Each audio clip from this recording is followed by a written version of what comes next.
What is up, everybody? It's your boy Jono NBA back with another video. I deeply apologize for the late update. I've been really busy with school lately, so please forgive me. But I'm here now to give my prediction on the Eastern Conference Semifinals. Now let's get to it.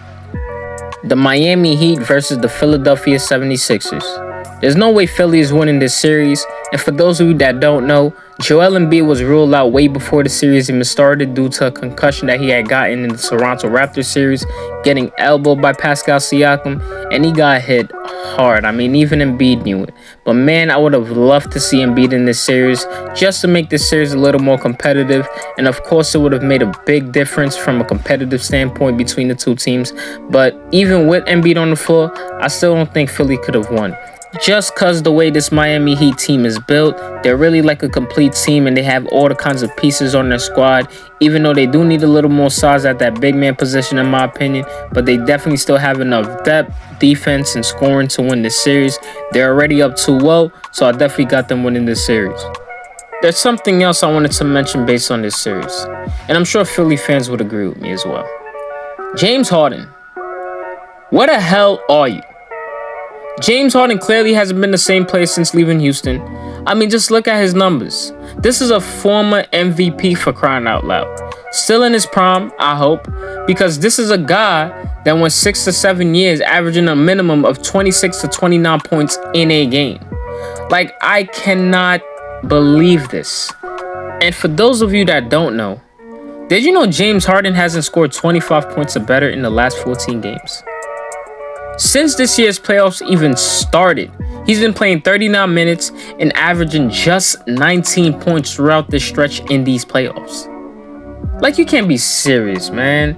Now, I know ever since Harden has left Houston, he has some stretch of injuries throughout the last year and this year as well. But to me, he's playing like he doesn't even care. In this offseason, he will be the second highest paid player next season behind Steph Curry if he opts in to his $47.4 million player option, which he most likely will. But at this moment, it's not looking like he's no longer a max player at all. Tyrese Maxey is even doing better than him in these playoffs. Like, he's actually looking like he wants to win. But James Harden is looking like he doesn't even want to score. Like, I honestly don't get it. Philly's obviously in trouble here with Embiid already out, and supposedly your second best player in James Harden is playing like this in these playoffs?